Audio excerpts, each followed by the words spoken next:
The Eastern Front, January 1944, 0400 hours.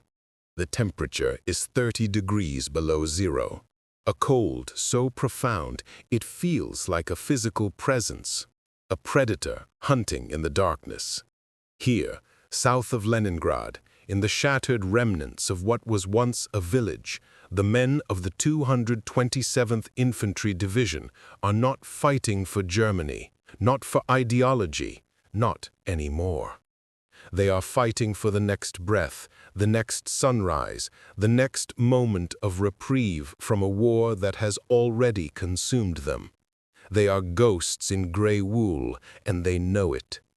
For Private Klaus Richter, the world has shrunk to the size of this frozen foxhole.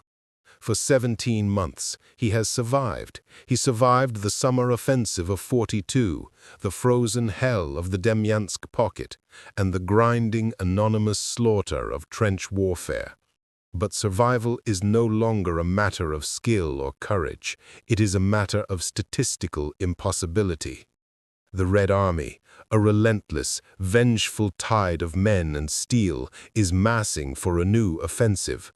The last reconnaissance patrol did not return.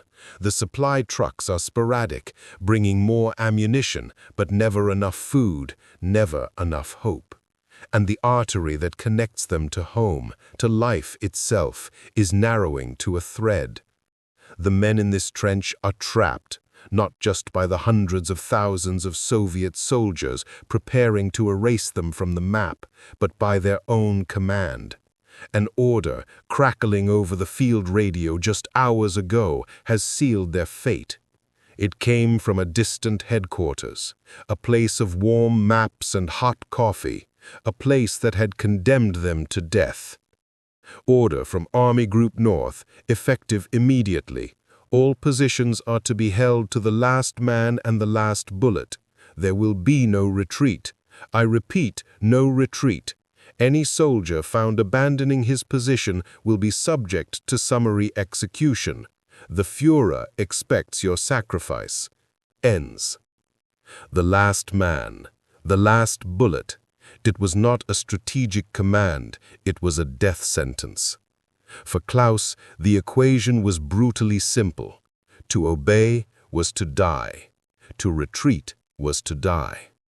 But in the dark arithmetic of the front, a third variable had begun to circulate in hushed, terrified whispers. A forbidden calculation, an unsanctioned solution. The tool was not a secret weapon or a new technology. It was the soldier's oldest companion, his rifle. But the tactic was an act of profound heresy against the warrior's code, against the state, against the very idea of the German soldier. It was called the Heimatschuss, the home shot, an act of self-mutilation, officially classified as Wehrkraftzersetzung, the undermining of military morale, a crime punishable by a firing squad. It was the ultimate gamble. Failure meant a slow death from gangrene, a quick death from an enemy shell, or a dishonorable death for desertion. In the suffocating silence between artillery shells, surrounded by the dead and the dying, Klaus Richter, a 22-year-old who once dreamed of fixing clocks, made a defiant decision. He would not die for a lost cause in this frozen, godless expanse. He would take his fate into his own hands. He would pull the trigger. But not for the Führer, for himself. To understand the depth of this decision, you must first understand the man. Klaus Richter was not born a soldier. Before the war, his world was one of miniature gears and delicate springs. He was a watchmaker's apprentice in Dresden, a city of Baroque beauty and ordered, civilized life. His father had taught him the art, a discipline that demanded patience, precision, and an intimate understanding of mechanics. How a small, controlled application of force on one part of a system could produce a predictable, life-altering result on another. He saw the world not as a chaotic mess, but as a series of interconnected mechanisms. A misplaced spring, a gear too tight, and the entire system would fail. This mindset, honed over years at a jeweler's bench, would become the key to his survival. He was not a Nazi zealot. He was a quiet, observant young man who had been conscripted in 1941, filled with the same naive patriotism as millions of others. But the Eastern Front was a machine designed to grind such notions to dust. He had been fed into the maw of Operation Barbarossa, and the mechanism had chewed him up and spat him out, a hardened, cynical veteran who understood the war's true nature. It was not a grand crusade, it was an engine of annihilation, and he was just another disposable cog. The strategic nightmare unfolding around Klaus's unit was the death rattle of Army Group North. The siege of Leningrad, a brutal stalemate that had lasted for nearly 900 days, was about to be shattered. The Soviets had amassed overwhelming superiority in men, tanks, and artillery. They were preparing the Leningrad-Novgorod offensive, a strategic operation designed to not merely push the Germans back, but to encircle and destroy them entirely. Facing them were German divisions like Klaus's 227th, undermanned, exhausted, and desperately short on everything but courage and propaganda. The enemy was not just the uniformed soldier of the Red Army. It was the partisan lurking in the endless forests, the biting, relentless Russian winter known as General Winter, and the gnawing fear that a wound didn't mean a trip home, but a slow, agonizing death in a field hospital overrun by the enemy. The NKVD's blocking detachments behind Soviet lines, and the Wehrmacht's own military police, the feared Feldgardenderie, or chained dogs, behind their own, ensured that for the common soldier, the only way forward was into enemy fire. His world was the squad, a handful of men, the dregs of a once proud company. There was Gunter, a 17-year-old from Hamburg, his face still soft with youth, who recited propaganda slogans with a faith that was terrifying to witness. There was Erich, a farmer from Bavaria, a silent, hulking man who simply did as he was told, his eyes vacant and resigned. And there was their leader, Feldwebel, or Sergeant Schmidt. A veteran of the First World War, Schmidt was a man hollowed out by conflict. He was cynical, pragmatic, and saw through the regime's lies, but his sense of duty, however twisted, was the only thing keeping him alive. He never spoke of victory, only of surviving the next artillery barrage. It was Schmidt who, weeks earlier, had uttered the phrase that now echoed in Klaus's mind. After finding a soldier from another company with a suspiciously lucky wound to the hand, Schmidt had merely grunted, "Another one who bought a ticket on the Heimatschuss Express." The official plan had already failed. The new Soviet offensive was not hours away, it was minutes. Panicked calls began to crackle over the radio. Enemy probes at Sector 4. They're through the wire at Grid 7. Heavy armor concentrations moving on our flank. The air, once still, now thrummed with the engine noise of hundreds of T-34 tanks. The distant thunder of artillery was becoming a deafening, earth-shaking roar. The machine was starting to turn. For Klaus, the watchmaker, the mechanism of his own demise was laid bare. He could see every gear turning. The Soviet assault, the order to stand and die, the inevitable annihilation. The time for deliberation was over. The choice was between a certain, pointless death and a desperate, forbidden chance at life. The clock was ticking, and his finger was on the trigger. In the chaos of the brewing attack, as flares lit up the no-man's land and the first waves of Soviet machine gun fire began to stitch patterns in the frozen earth, Klaus experienced a moment of profound, cold clarity. It wasn't a spark of tactical genius in the traditional sense. It was a flash of medical and mechanical insight born from utter desperation. He remembered a conversation from weeks before, huddled in a bunker during a blizzard. A young medic, his hands shaking from exhaustion and morphine, had been complaining about the wounded. "They all want a Heimatschuss," he'd slurred. "But they're idiots. They shoot themselves in the chest. They die. They use a pistol on the hand, and the powder burns are a dead giveaway. The court-martial board can spot that from 10 meters. But then, the medic had added something crucial. "The smart ones," he'd whispered, "the ones you can't prove, it's always the foot, through the metatarsal, with a rifle, from a distance, no powder burns. It breaks the bones just right, looks like shrapnel or a stray round, $1 million wound, a ticket home." That was it, the aha moment. It wasn't about the wound, it was about the story the wound told. It had to be a perfect forgery, a flawless imitation of battlefield chants. And Klaus, the watchmaker, knew how to create a flawless forgery. The execution required the precision of his former craft. This was not an act of panic, but a delicate, terrifying procedure. First, he needed a plausible circumstance. He crawled out of his foxhole, telling Feldwebel Schmidt he was checking a tripwire, a believable act in the moments before an assault.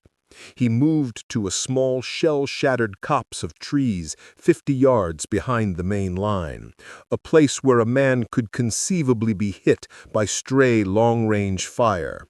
The growing cacophony of battle was his cover. He found a spot behind a fallen birch tree. He took off his left boot, an agonizing process in the freezing cold. His foot was numb, pale, almost alien to him. He knew from the medic's words that the angle was everything. It couldn't be a straight-down shot, that would be too obvious. It had to come in at an angle, as if from a ricochet or a distant machine gun. He propped his Kar 98K on a log, but the distance was too great to reach the trigger. Here, his mechanical mind took over. He took the long steel cleaning rod from its compartment in the rifle stock. He positioned the rifle, aiming at the fleshy, bone-filled part of his foot just below the toes. Then he used the cleaning rod to press the trigger from a distance, pushing it with a gloved hand. This would ensure no telltale powder burns, no stippling on his uniform or skin. The story had to be perfect. He took a deep breath. He thought of his mother's face, of the smell of his father's workshop, of the life he was trying to reclaim. He closed his eyes and pushed the rod. The crack of the rifle was lost in the symphony of war. The impact was not a sharp pain, but a dull, sickening thud, a profound violation. A wave of nausea and white-hot agony washed over him. He had done it. He had shot himself. He stifled a scream, biting down on his leather glove until he tasted blood. With his remaining strength, he completed the forgery. He took a handful of black, frozen mud and grime and rubbed it into the wound, forcing it deep into the entry and exit holes. An instant infection. No clean wound ever came from the battlefield. Then he pulled his sock, now rapidly soaking with blood, back over the mangled foot, and in a final, excruciating act of will, forced the boot back on. He fired 2 more rounds from his rifle into the air as if returning fire, then let out a cry for a medic. The performance had begun. From the enemy's perspective, Klaus Richter's action was nothing. A single rifle shot among millions. but from the perspective of the Wehrmacht's internal control system, it was a subtle, insidious attack that had to be identified and defeated. The first to see the wound was a stretcher-bearer, a man named Karl. He saw the blood-soaked boot and heard Klaus's story. "A stray round from the trees. I was checking the wire." It was plausible. Karl had seen hundreds of such wounds. He tagged Klaus as wounded in action and sent him back to the aid station. The first test was the battalion surgeon, Hauptmann Dressler, a man who prided himself on being able to smell a Heimatschuss from across the room. He cut the boot away. He examined the wound. He noted the location, the classic Heimatschuss spot. He noted the lack of powder burns, suspicious, but he also noted the filth packed into the wound, the ragged tearing of the tissue, and Klaus's convincing performance of a man in shock and agony. Klaus, remembering every detail of men he had seen truly wounded, did not overplay his hand. He was quiet, his teeth chattering from cold and pain, his answers to questions short and clipped. Dressler was suspicious, but had no proof. In the chaos of a full-scale Soviet attack, with dozens of horrifically wounded men screaming for his attention, a suspicious foot wound was low priority. He scribbled on Klaus's tag, GSW foot, shrapnel or bullet, transfer to rear hospital. Klaus had passed the first test. As he was loaded onto a cart with other wounded men, the artillery barrage reached its terrifying crescendo. The ground shook, the sky turned orange. The sounds of the battle he was leaving behind were the sounds of his entire company being wiped out. The tide had turned. He was alive, and he was heading west. On the jolting, agonizing journey to the railhead, he saw other men with similar wounds, a bandaged hand here, a wrapped foot there. No one spoke of it, but in their shared glances there was a silent, unnerving understanding. They were the survivors of a secret, undeclared war, a war not against the Red Army, but against their own fate. Years after the war, the journal of a surgeon who served with the 18th Army in the same sector was discovered. He wrote, "In the winter of '44, we were plagued by an epidemic of foot wounds, always the left foot, always a clean shot. The soldiers claimed it was stray bullets, ricochets, even frostbite that somehow resembled a bullet wound. We knew what was happening. We were facing a ghost enemy, an enemy within our own ranks, an enemy armed with hopelessness, and we could not prove a thing. We were saving men who did not want to be saved, only to send them back to a battle they were doing anything to escape. It was the quiet, desperate mutiny of the damned." The first validation of Klaus Richter's desperate act did not come from a superior officer or a medical report, but from the silent verdict of his peers. On the hospital train, a slow, rattling vessel of pain and relief crawling west, away from the inferno, the wounded were packed shoulder to shoulder. Klaus lay on a stretcher, his foot throbbing with a savage, deep pain from the deliberate infection. A soldier lying next to him, a grizzled corporal from a Panzer Grenadier division with his arm in a sling, caught his eye. The corporal's own wound was a neat, bandaged hole in his forearm. He gave Klaus a slow, almost imperceptible nod. No words were exchanged. None were needed. It was a shared, secret acknowledgement. They had both faced the same impossible equation of survival, and they had both chosen the forbidden variable. They had gambled and won. In the anonymous fraternity of the wounded, they were not cowards, but pragmatists who had successfully navigated a murderous system. That silent nod was the only medal Klaus would ever receive. But his journey was not over. The Wehrmacht was not just a fighting force, it was a sprawling bureaucracy, and it had a highly developed immune system for detecting the virus of self-mutilation. After weeks in a series of transit hospitals, Klaus arrived at a large military hospital in Lodz, in occupied Poland. Here, the chaos of the front was replaced by a cold, institutional suspicion. This was where the reckoning would take place. He was summoned not to a doctor's office, but to a small, sterile room with a single table and 2 chairs.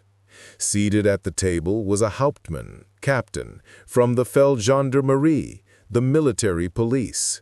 The man's uniform was immaculate, his face was a mask of detached scrutiny, and on his cuff was the chilling insignia of the OKH, the Army High Command. This was an investigator, a man whose entire job was to unmask soldiers like Klaus. The officer's name was Captain Vogel. He didn't raise his voice. He didn't make threats. He spoke with a quiet, confident menace. "Private Richter," he began, sliding a file across the table. "Your record shows you are a good soldier. Iron Cross, 2nd class, wounded twice before, and now this. A very lucky wound. A Heimatschuss, some might call it." Vogel laid out a series of gruesome photographs on the table. They were images of self-inflicted wounds that had been discovered. A hand blackened by pistol powder, a clumsy, mangled leg wound from a grenade, a dead soldier who had attempted a chest wound and failed. "We have seen thousands," Vogel said, his voice a cold whisper. "We have doctors who specialize in wound ballistics. They can tell the difference between a 7.62 millimeter Soviet round and our own 7.92 millimeter. They can analyze the tissue for powder residue. They can tell if a man was running or standing still." He paused, letting the weight of his words settle in the silent room. "The punishment for Selbstverstümmelung zum Zwecke der Verdienstentziehung, self-mutilation for the purpose of evading military service, is death, a firing squad. Your comrades die fighting Bolshevism while you shoot yourself in the foot. Tell me, Private, how did it happen exactly?" This was the final test. Klaus felt a cold dread creep up his spine, but his watchmaker's mind, the same mind that had calculated the angle of the shot, now focused on the mechanics of his story. His defense was not an emotional plea or a complex excuse. It was a short, simple, and powerful statement of battlefield reality. His logic was irrefutable because it was grounded in the chaos that men like Vogel, in their clean offices, could never truly comprehend. "Captain," Klaus said, his voice steady, his eyes locked on Vogel's. "I was on the line for 17 months. I was ordered to check the wire during a bombardment. The forests are full of partisans and Soviet patrols who were cut off. A shot came from the trees. It hit me. That is all I know. If the doctors believe the bullet was German, it is because the partisans use our own captured weapons against us every day. You know this. My duty was to hold the line. My company is gone. I am here. That is all." He did not elaborate. He did not waver. He presented a simple, plausible mechanism and dared the officer to disprove it. Captain Vogel held Klaus's gaze, searching for the lie, but he found nothing, only the weary, hollowed-out look of a frontline soldier. Klaus's story was infuriatingly plausible. There was no confession. The evidence from the wound was ambiguous. The chaos of the front was the perfect co-conspirator. Punishing a decorated soldier on mere suspicion would be bad for morale, an irony not lost on either man in the room. Vogel finally closed the file with a soft snap.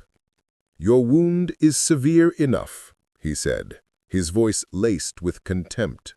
"The bones are shattered. You will not be returning to the front. You are being transferred to a reserve training battalion in the Heimat. Consider yourself lucky, Richter."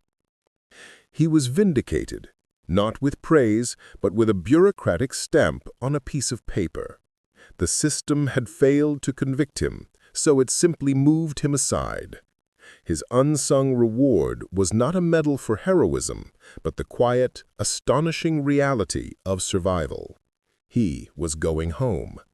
He had won his private, desperate war. The price was a lifetime of pain in his foot and a secret he would have to carry to his grave. But he was alive. In the spring of 1944, as the German war machine began its final, violent collapse, that was more than a victory. It was a miracle. The ultimate proof of the Heimatschuss's impact was not found in the stories of the men who got away with it, but in the furious systemic reaction of the German High Command. Klaus Richter's personal gamble was part of a silent epidemic that terrified the Nazi regime, for it signaled the one thing a totalitarian state cannot abide: the breakdown of control. As the war turned decisively against Germany, the number of accidental and self-inflicted wounds skyrocketed. This was not a localized problem, it was a systemic crisis of morale. In response, the Wehrmacht's doctrine changed, but it was not a change in battlefield tactics. It was a brutal hardening of internal policy. Special investigative commissions, like the one Captain Vogel belonged to, were established in every military hospital. Military surgeons were given new specialized training in forensic wound analysis under a directive titled Richtlinien zur Erkennung von Selbstbeschädigungen, Guidelines for the Recognition of Self-Harm. The laws against Wehrkraftzersetzung were applied with increasing ferocity. Field commanders were given the authority to execute suspected malingerers on the spot. Himmler's SS and the Gestapo began to patrol reserve hospitals, hunting for defeatist chatter. The German war machine turned on itself, desperately trying to cauterize a wound that was bleeding it dry from the inside. The forbidden tactic of the common soldier had forced the High Command to wage a new war, a war against its own men. The historical record is filled with the echoes of this desperation. In a letter home from the Courland pocket in late 1944, a soldier named Wilhelm Braun wrote, "Everyone here looks for the golden wound, the wound that will send you home. Some pray for it, others try to arrange it. To be crippled for life seems a small price to pay for escaping this hell. Is it cowardice, or is it simply the desire to live? I no longer know the difference." Another entry from the diary of a German army doctor reads, "Today I had to sign the court-martial papers for a 19-year-old boy who shot off 2 of his own fingers. His excuse was a weapon malfunction. It was a clumsy lie. I saw the terror in his eyes. He wasn't afraid of the Russians. He was afraid of having to die for nothing. And for that, we are going to shoot him tomorrow at dawn.